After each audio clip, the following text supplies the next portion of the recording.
What's up, everyone? It's another episode of DCU TV where we talk all things DC United. In today's episode, we're breaking down the game against Montreal this weekend and talking about what it'll take for DC United to make the playoffs this year. As always, if you want to stay up to date with the latest stuff, check out my Instagram page, or if you want to always know when a new video comes out, hit that subscribe button.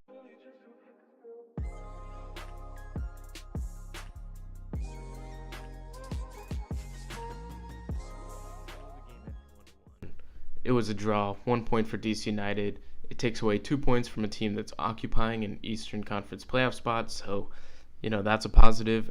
3 points would have been better, but it is what it is. The game could have had a total of 6 goals. Both teams hit the post at least twice, so, there were some really close calls. DC could have tied it up early in the first half. They didn't. They managed to do it in the second half, and the game ended 1-1. Overall, the team played pretty well. I think there are a few things that they're missing, but coming home and playing a string of home games, they can kind of tidy up their tactics and hopefully figure it out, get some more much-needed points. Better yet, other teams in the East also gave up points. Philly lost to Portland, and the Fire lost to Real Salt Lake. So there are 2 teams right above DC United that, the gap is narrowing for DC United to make up. And their string of home games hopefully can help them get over those teams.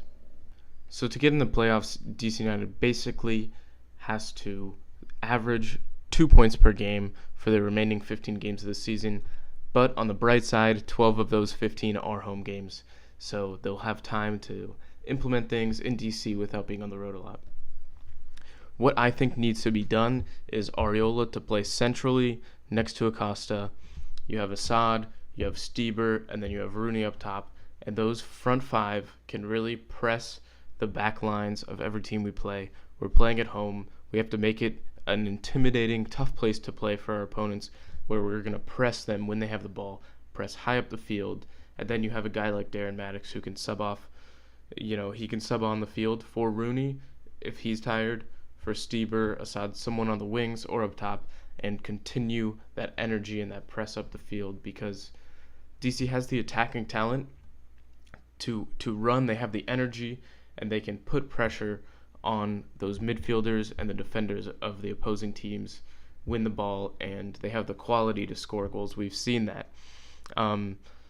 That just means that it comes to our defense not to give up too many opportunities on the break. That's where a guy like Chris Durkin, playing as that central midfield kind of sweeper to really clear out their counterattacks, to give time for players to come back and defend, is much needed. And we've seen in past games that that's somewhat of a weakness of the team, especially whoever's playing that defensive midfielder.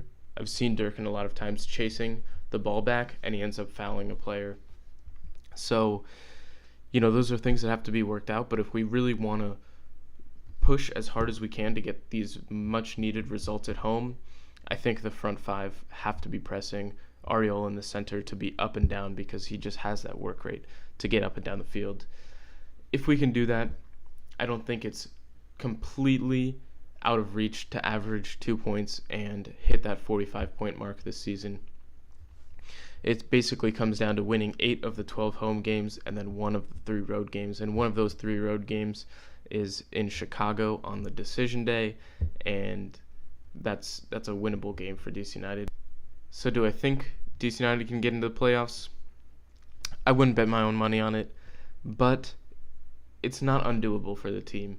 It would be one of the greatest turnarounds in league history for sure, but with the new stadium, if they can really put pressure on the teams that come to play in Audi Field, I think they can do it.